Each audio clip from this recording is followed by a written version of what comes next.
For the first time in history, humanity may fall from its position as the apex predator.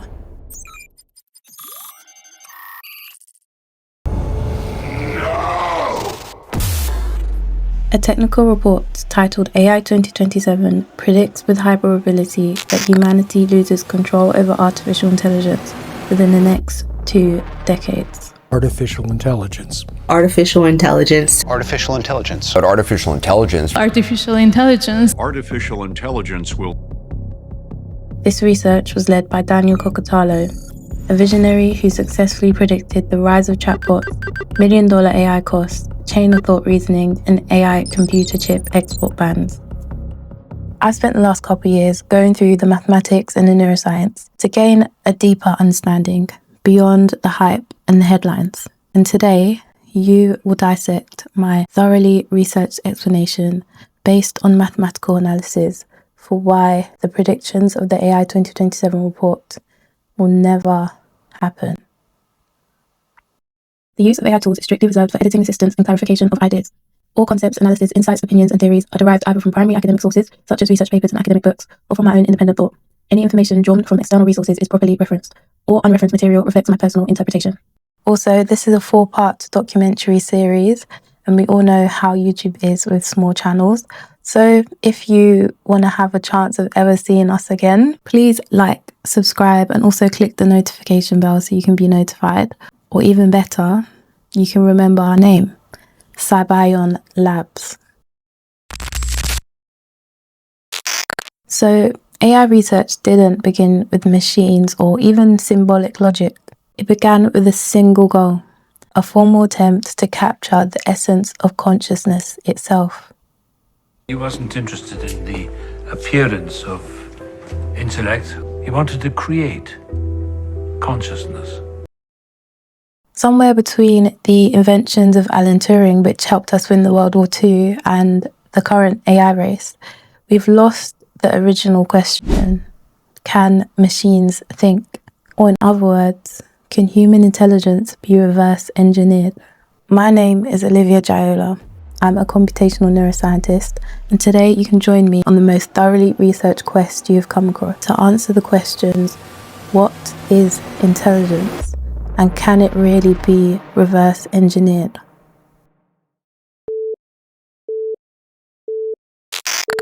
To proceed on the basis of the conjecture that every aspect of learning, or any other feature of intelligence, can in principle be so precisely described that a machine can be made to simulate it. The summer of 1956. The news magazine of the screen. Neutron, gamma rays, transistor, automation. A new language has come into currency. Scientists term the test a complete success. Stunned by what Professor Einstein has called this hysterical arms race, I believe we stand at the beginning of one of the greatest periods in all human history. A small group of scientists got together at Dartmouth College in America for what they called the Dartmouth Summer Research Project on Artificial Intelligence. This meeting would later be known as the birth of AI as a formal field of research. So there I was going to MIT. There were about 4 or 5 of us who were all assistant professors. One of the colleagues in that lab, he said there's a conference at Dartmouth College on the subject of AI. He didn't say AI, he said artificial intelligence. And I said to him, what's that? And he said, well, I don't really know what it is, but it sounds interesting. I was thinking to go there. Would you like to come with me if I go? I said, sure, let's go. And the original founders of AI were there, Minsky and McCarthy. And a man from IBM, Nat Rochester, was there. They were talking about building machines that could think. This so captured my imagination, this idea of building a machine that can think.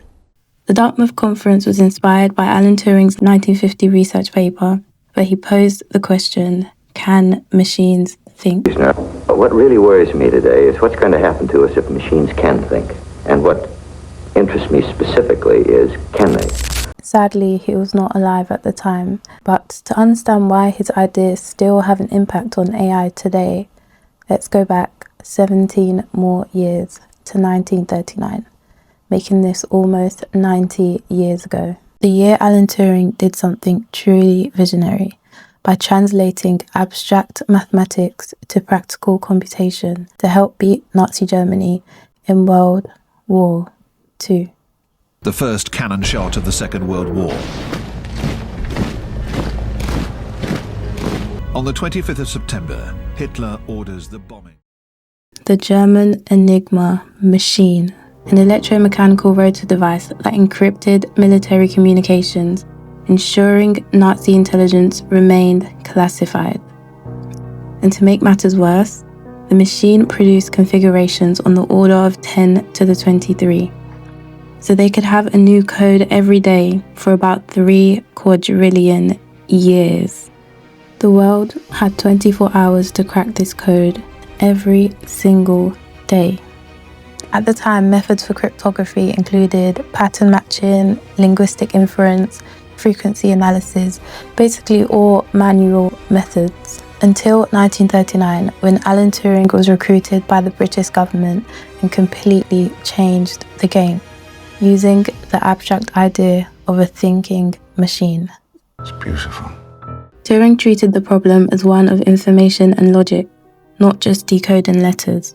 He applied the conceptual basis of his earlier theoretical work to turn the theory of computation into a physical device. This led to the creation of BOM, an electromechanical machine that implemented the principle of mechanical hypothesis testing, an early manifestation of what we now call algorithmic reasoning. The BOM could automatically explore potential enigma settings based on logical deductions about how the cipher operated. In essence, he was applying the principles of the modern computer. Now, something similar had been thought of before, nearly 100 years before, in the 1830s. Charles Babbage designed the analytical engine, the world's first concept of a programmable mechanical computer. In the 1840s, Ada Lovelace wrote the first computer algorithm, a method for the analytical engine to calculate Bernoulli numbers. Unfortunately, the analytical engine was never completed due to funding and technological limitations. But Ada Lovelace actually proposed the idea that machines could manipulate symbols beyond arithmetic to compose elaborate and scientific pieces of music of any degree of complexity or extent. But she also believed that the analytical engine could do only whatever we know how to order it to perform. So Turing was the first success, but we could say Turing and Lovelace were the visionaries who conceptualized artificial intelligence. So, to truly understand where AI is heading, let's start with its theoretical foundation, the mathematical philosophy of Alan Turing. So most people know the 1950 paper, Computing Machinery and Intelligence, for the Turing test or imitation game. The test of a computer's ability to trick a human into thinking it's also a human. Now, obviously, to pass the Turing test would require at least the simulation of intelligent functions, like the ability to form speech patterns that are not predictable. In Turing's words, one may ask, is this new question a worthy one to investigate? In his opinion, it is a worthy question to investigate, as he predicted we could gain a lot of valuable insight. He anticipated objections along the lines of AI will never be intelligent. I think the most significant objection he anticipated, and one that I myself would have said, is the mathematical objection that machines are limited by logic, and as he and mathematicians like Kurt Gödel discovered, we can't know if logic actually describes reality, and thus we can't know how limited human or machine intelligence is. And I completely agree. We're not just limited psychologically, but in the way our neurons process information. So Turing's answer is exactly that. Humans are also limited by logic, and yet we seem to not only be intelligent, but conscious. We can't define consciousness because consciousness does not exist. Humans fancy that there's something special about the way we perceive the world, and yet we live in loops as tight and as closed as the hosts do. Evidence suggests that we are potentially trapped in these 3 dimensions. A theory that I probably share with a lot of scientists is that the brain is a system that aims to reduce entropy by searching for logical structures it can use to generate probabilistic functions and process information. In other words, the brain filters reality into a form that can be operated in. How did you manage to access all this information? Electrical impulses. Every cell knows and talks to every other cell.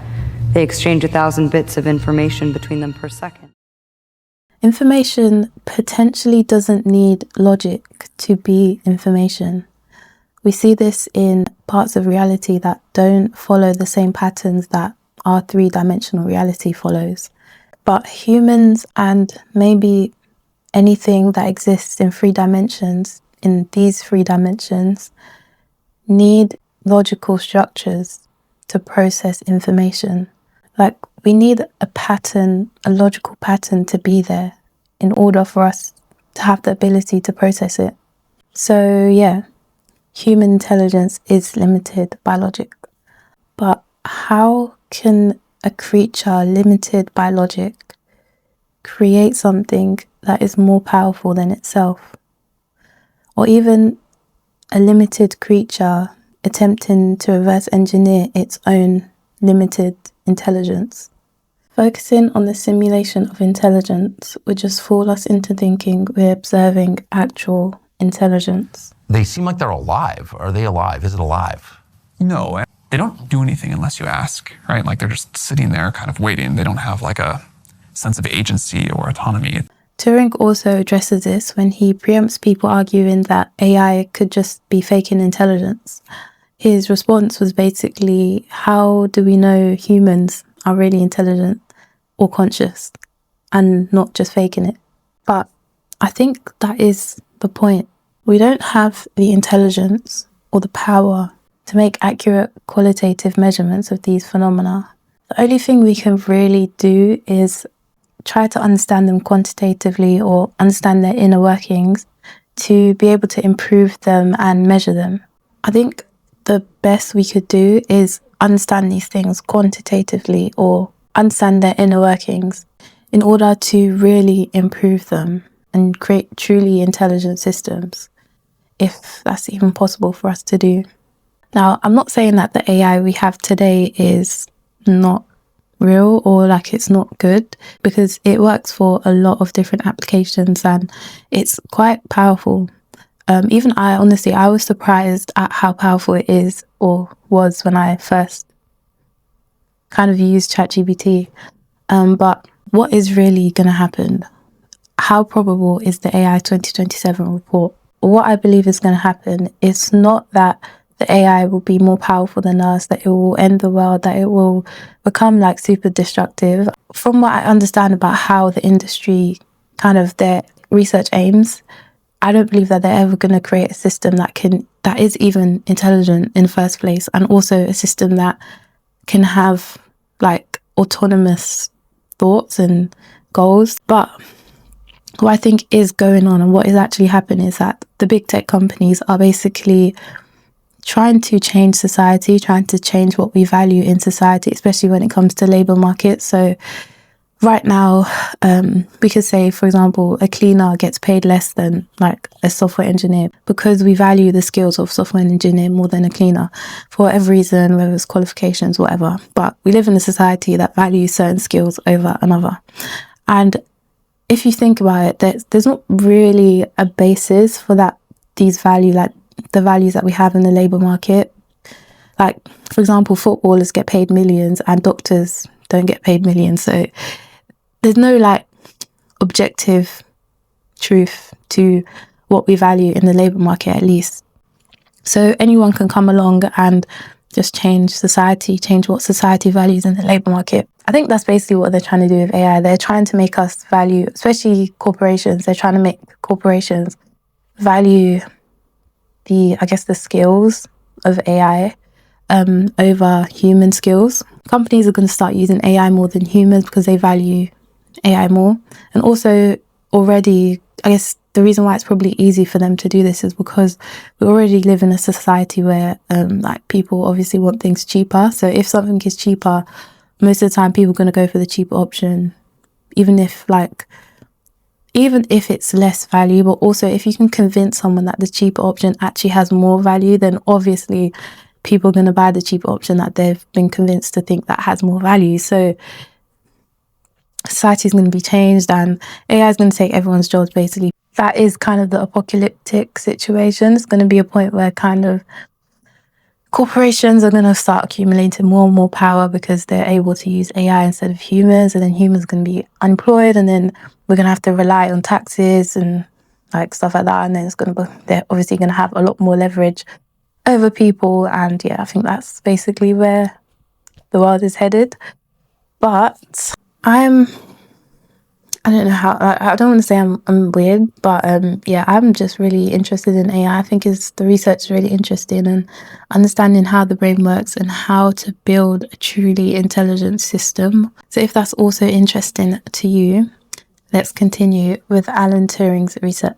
And who knows, maybe one of us could build an intelligent system and completely change the trajectory of whatever the future has coming for us. So one of his, I would say, least exciting papers was the 1948 Intelligent Machinery, but it highlighted ideas that have been used in AI research today. He described a discipline machine, which is basically what we call reinforcement learning, an algorithm that's actually used in LLMs like ChatGPT. He uses the term unorganized machine, which is actually an idea used in artificial neural networks. A randomly connected network of simple elements that can be trained. He uses the human brain as an analogy for this process, speculating that intelligence emerges from the complex modification of interconnections between neurons. And finally, he accepts that the field is speculative and that some people might reject it as absurd, crazy even. He predicts that the field will take decades to develop and require extensive experimentation, which I also think. The next paper I'm going to talk about might shed some light on why it's so difficult to build truly intelligent systems. Alan Turing's paper on computable numbers. This paper was written 3 years before the Second World War. In the 1930s, mathematicians were fixated on a challenge posed by David Hilbert from the 1928 book The Principles of Mathematical Logic, the Entscheidungs problem, or the decision problem, to find a method or algorithm according to which it can be determined by a finite number of operations whether a given logical statement is true or false. In other words, can a computer know everything? In his work, Turing developed a formal way to describe a number as computable, and also to describe anything that could be made into symbols as computable. This led to many conclusions, amongst them being the answer to the decision problem.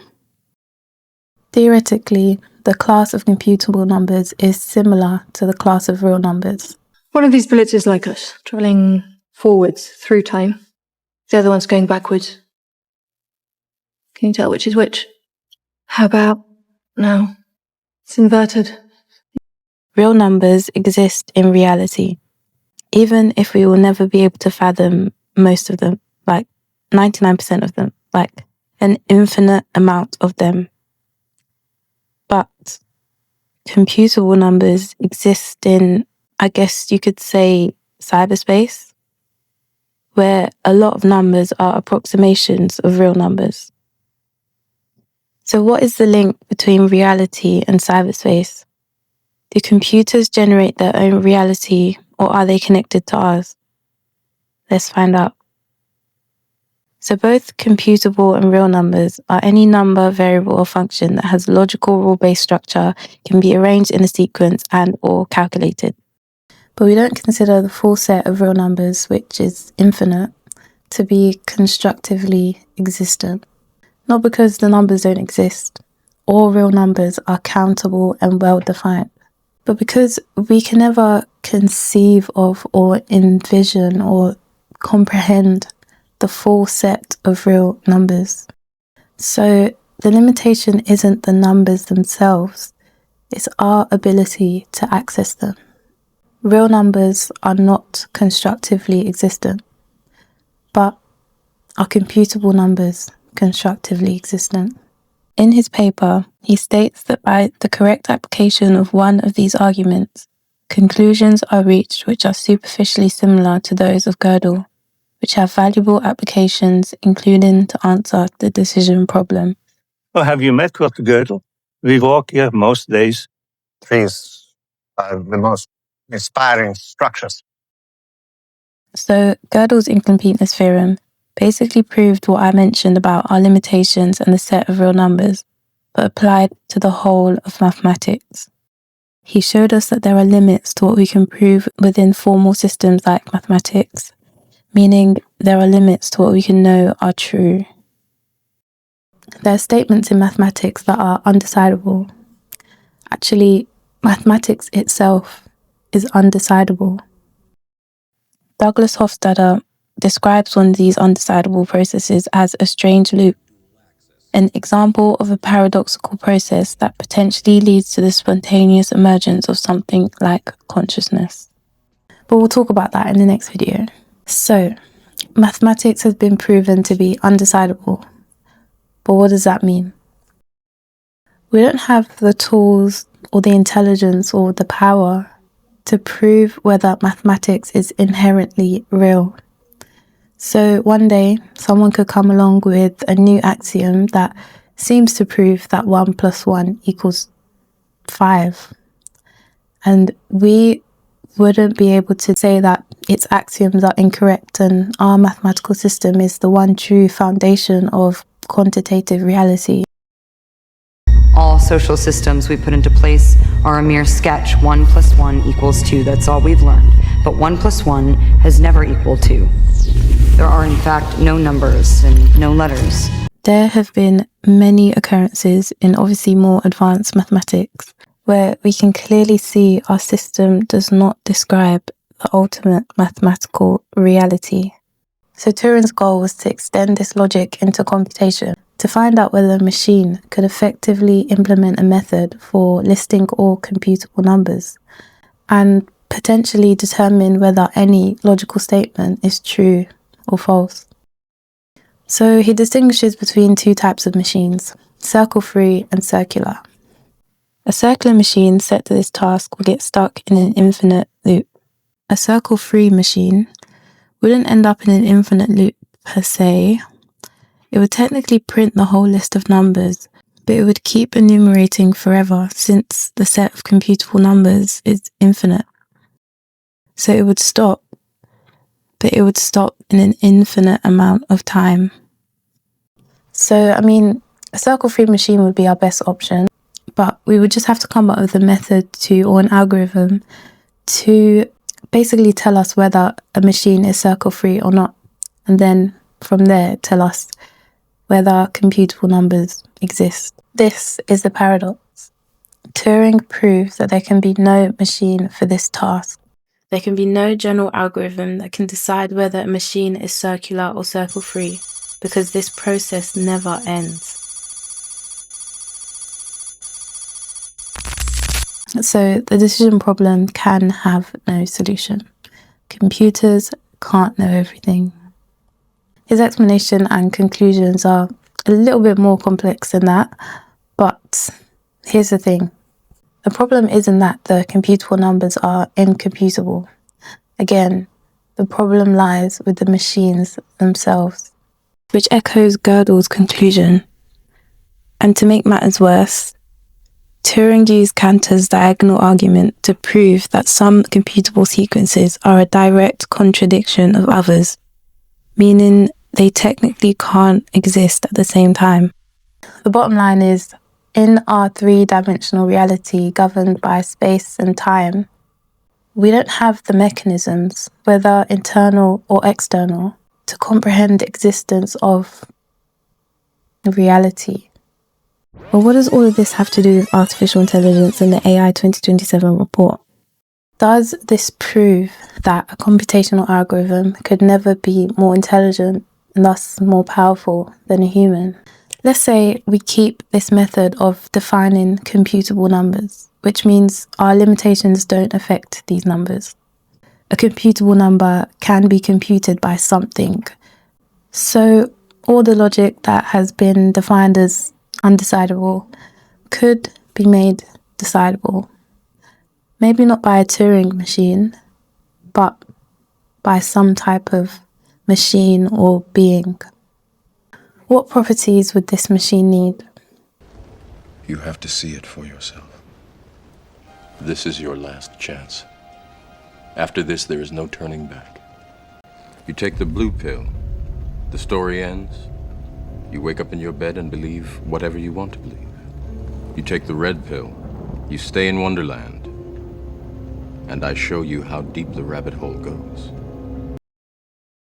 Turing's paper suggests that the machine would need to be more intelligent than us, or more powerful, have more ability, in order to determine, amongst many other things, whether a computer or a machine is circle-free. My theory is that it would need to exist outside of space and time, or whatever medium that the series is counting against. I think that is the definition of infinity.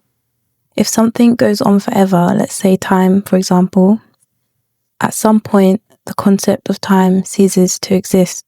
At the very least, if time never ends, at a certain point, the concept of time ceases to have meaning.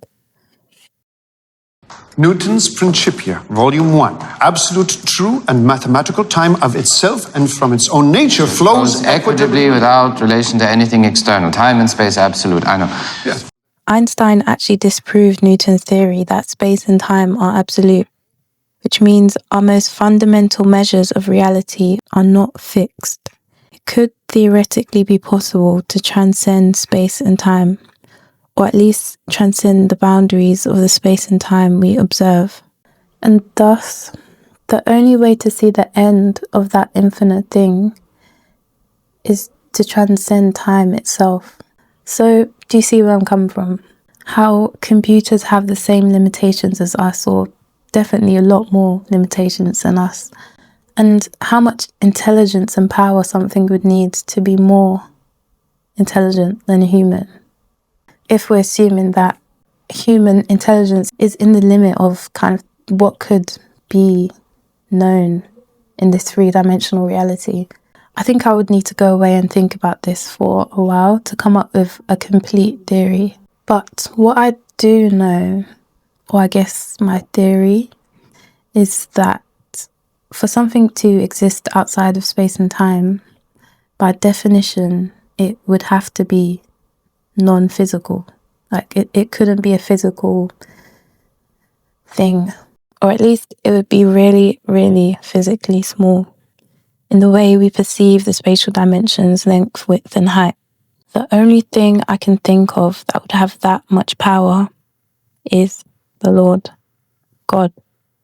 But also as a mechanism, potentially quantum particles. The question is, would you need God-level intelligence to be that intelligent? Or would you just need to be more intelligent than a human? And would you need to be more intelligent than a human to build a machine that is just as intelligent as a human? Or that just has the type of intelligence that humans have? Or would humans need to evolve? Especially our social systems. I don't think we have the systems in place for us to really truly create intelligent machines. Like, look at what's happening with AI. You can clearly see what they're trying to do with... I mean, I don't know if it's obvious, but to me, it kind of seems like they're basically trying to trick people into thinking AI is intelligent or can be used for so many different things. Personally, I think it is would be easy to kind of trick people into thinking that, especially with the fact that it is, like, it does display features that could be confused as intelligence. So kind of being able to manipulate language, which I personally think it's kind of like a primitive kind of feature of humans. But yeah, potentially the limit of AI would be kind of what we would call logic, what the brain could do with logic. Because I think logic is really powerful, but then to get to the next level, obviously it takes a lot more than logic. We're going to get a lot more answers throughout this series. I have a lot more to come. But for now, I have a question. Do you guys think quantum computers could solve the halting problem? Especially with the fact that, I guess, quanta are really tiny to the point where they don't behave how things in this three-dimensional reality behave. See you guys in the next video. I have no idea, but God must, so that... Albert? I know I should go. Sit down. Well, it looks like we are going to have an interesting year.